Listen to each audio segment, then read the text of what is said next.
नारद जी बोले, ब्राह्मण प्रजापति, आप धन्य हैं, क्योंकि आपकी बुद्धि भगवान शिव में लगी हुई है।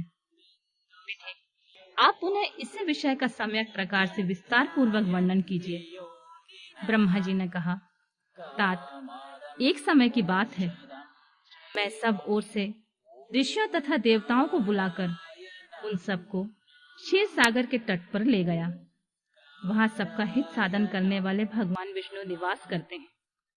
वहां देवताओं के पूछने पर भगवान विष्णु ने सबके लिए शिव पूजन की एक श्रेष्ठता बतलाकर यह कहा कि एक मुहूर्त या एक क्षण भी जो शिव का पूजन नहीं किया जाता, वही हानि है, वही महान छिद्र है, वही अंधापन है, वही मूर्खता है।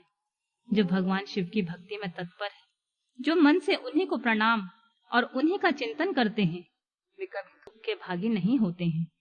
जो महान सौभाग्यशाली पुरुष मनोहर भवन, सुंदर आभूषण से विभूषित स्त्रियां, जितने मन को संतोष हो उतना धन, पौत्र, पुत्र आदि संतति, आरोग्य, सुंदर शरीर, अलौकिक प्रतिष्ठा, स्वर्गीय सुख, अंत में मोक्ष रूपी फल अथवा परमेश्वर शिव की भक्ति चाहते हैं, वे पूर्व जन्म के महान पुण्य से भगवान सदाशिव की पूजा अर्चना में प्रवृत्त होते हैं। जो पुरुष नित्य भक्ति परायण होकर शिवलिंग की पूजा करता है, उसे सफल सिद्धि प्राप्त होती है तथा वह पापों के चक्कर में नहीं पड़ता है।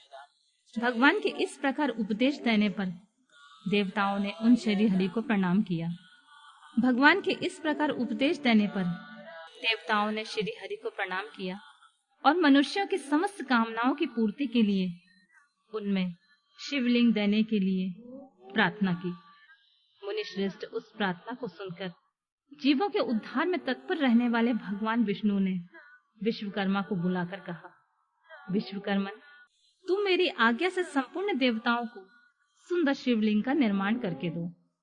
तब विश्वकर्मा जी ने मेरी और श्री हरि की आज्ञा के अनुसार उन देवताओं को उनके अधिकार के अनुसार शिवलिंग बनाकर दिए।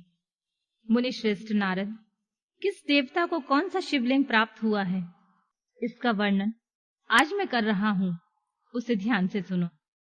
इंद्रपद्य रागमणि के बने हुए शिवलिंग की पूजा और कुबेर सुवर्णमय शिवलिंग की पूजा करते हैं। धर्मपीत मणिमय पुखराज के बने हुए लिंग की तथा वरुण श्याम वर्ण के शिवलिंग की पूजा भगवान विष्णु इंद्रनीलमय तथा ब्रह्मा हेममय लिंग की पूजा करते हैं। मुने विश्वदेव गण चांदी के शिवलिंग की, वसुगण पीतल के बने हुए लिंग की तथा दोनों अश्विनी कुमार पार्थिव लिंग की पूजा करते हैं। लक्ष्मी देवी स्फटिकमय लिंग की, आदित्य गण ताम्रमय लिंग की, राजा सोम मोती के बने हुए लिंग की तथा अग्निदेव वज्र हीरे के लिंग की उपासना करते हैं। श्रेष्ठ ब्राह्मण और उनकी पत्नी मिट्टी के बने हुए शिवलिंग का, मयासुर चंदन निर्मित लिंग का और नागगण मूंगे के बने हुए शिवलिंग का आदर पूर्वक पूजन करते हैं। देवी मक्खन के बने हुए लिंग की, योगी जन भस्ममय लिंग की, यक्षगण दही निर्मित लिंग की, छाया देवी आटे से बने हुए लिंग की और ब्रह्म पत्नी रत्नमय शिवलिंग की निश्चित रूप से पूजा करती है। वाणसुर पारद या पार्थिव लिंग की पूजा करता है। दूसरे लोग भी ऐसा ही करते हैं। ऐसे ऐसे शिवलिंग बनाकर विश्वकर्मा ने विभिन्न लोगों को दे दिए और वे सब देवता और ऋषि उन लिंगों की पूजा करते हैं। भगवान विष्णु ने इस तरह देवताओं को उनके हित की कामना से शिवलिंग देकर उनसे तथा मुझ ब्रह्मा से पिनाकमणि महादेव की पूजन की विधि भी बताई। पूजा विधि संबंधी उनके वचनों को सुनकर देव शिरोमणि सहित मैं ब्रह्मा हृदय में हर्ष लिए अपने धाम में आ गया। मुने, वहां आकर मैंने समस्त देवताओं और ऋषियों को शिव पूजा की उत्तम विधि बताई, जो संपूर्ण अभीष्ट वस्तुओं को देने वाली है।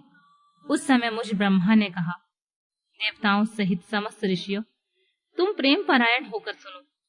मैं प्रसन्नता पूर्वक तुमसे शिव पूजन की उस विधि का वर्णन करता हूँ जो भोग और मोक्ष देने वाली है। देवताओं और मुनीश्वरों, समस्त जंतुओं में मनुष्य जन्म में प्राप्त करना प्रायः दुर्लभ है। उनमें भी उत्तम कुल में जन्म तो और भी दुर्लभ है। उत्तम कुल में भी आचारवान ब्राह्मणों के यहाँ उत्पन्न होना उत्तम पुण्य से ही संभव है। यदि वैसा जन्म सुलभ हो जाए तो भगवान शिव के संतोष के लिए उस उत्तम कर्म का अनुष्ठान करें जो अपने वर्ण और आश्रम के द्वारा शास्त्रों द्वारा प्रतिपादित है। जिस जाति के लिए जो कर्म बताया गया है उसका उल्लंघन न करें। जितनी संपत्ति हो उसके अनुसार ही दान करें। कर्ममय सहस्त्रों यज्ञों से तप यज्ञ बढ़कर है। सहस्त्रों तप यज्ञ से जप यज्ञ का महत्व अधिक है। ध्यान यज्ञ से बढ़कर कोई वस्तु नहीं है। ध्यान ज्ञान का साधन है, क्योंकि योगी ध्यान के द्वारा अपने इष्ट देव समरस शिव का साक्षात्कार करता है। ध्यान यज्ञ में तत्पर रहने वाले उपासक के लिए भगवान शिव सदा ही सन्निहित हैं। जो विज्ञान से संपन्न है उन पुरुषों की शुद्धि के लिए किसी प्रायश्चित आदि की आवश्यकता नहीं है। मनुष्य को जब तक ज्ञान की प्राप्ति न हो तब तक वह विश्वास दिलाने के लिए कर्म से ही भगवान शिव की आराधना करे। जगत के लोगों को एक ही परमात्मा अनेक रूपों में अभिव्यक्त हो रहा है। एकमात्र भगवान सूर्य एक स्थान में रहकर भी जलाशय आदि विभिन्न वस्तुओं में अनेक से दिखते हैं। देवताओं, संसार में जो जो सत्य या असत वस्तु देखी या सुनी जाती है वह सब पर ब्रह्म शिव रूप ही है, ऐसा समझो। जब तक तत्व ज्ञान ना हो जाए तब तक प्रतिमा की पूजा आवश्यक है। ज्ञान के अभाव में जो पूजा प्रतिमा की अवहेलना करता है उसका पतन निश्चित है। इसलिए ब्राह्मणों, यह यथार्थ बात सुनो। अपनी जाति के लिए जो कर्म बताया गया है उसका प्रयत्न पूर्वक पालन करो। जहां जहां यथासव भक्ति हो उस आराध्य देव का पूजन आदि अवश्य करना चाहिए, क्योंकि पूजन और दान आदि के बिना पातक दूर नहीं होते। जैसे मैले कपड़े में रंग बहुत अच्छा नहीं चढ़ता है, किंतु जब उसे धोकर स्वच्छ कर लिया जाए तब उस पर सब रंग अच्छी तरह चढ़ते हैं। उसी प्रकार देवताओं को भली भांति पूजा से जब विभिन्न शरीर पूर्णतः निर्मल हो जाता है तभी उसका ज्ञान का रंग चढ़ता है और तभी विज्ञान का प्राकट्य होता है। जब विज्ञान हो जाता है तो भेदभाव की निवृत्ति हो जाती है। भेद की संपूर्णतः निवृत्ति हो जाने पर द्वंद्व दुख दूर हो जाते हैं और द्वंद्व दुख से रहित पुरुष शिवमय हो जाता है। मनुष्य जब तक गृहस्थ आश्रम में रहे तब तक पांचों देवताओं की तथा उनमें श्रेष्ठ भगवान शंकर की प्रतिमा का उत्तम प्रेम के साथ पूजन करे, अथवा जो सबके एकमात्र मूल हैं, जो भगवान शिव की पूजा सबसे बढ़कर है, क्योंकि मूल के सींचे जाने पर शाखा स्थानीय संपूर्ण देवता स्वतः तृप्त हो जाते हैं।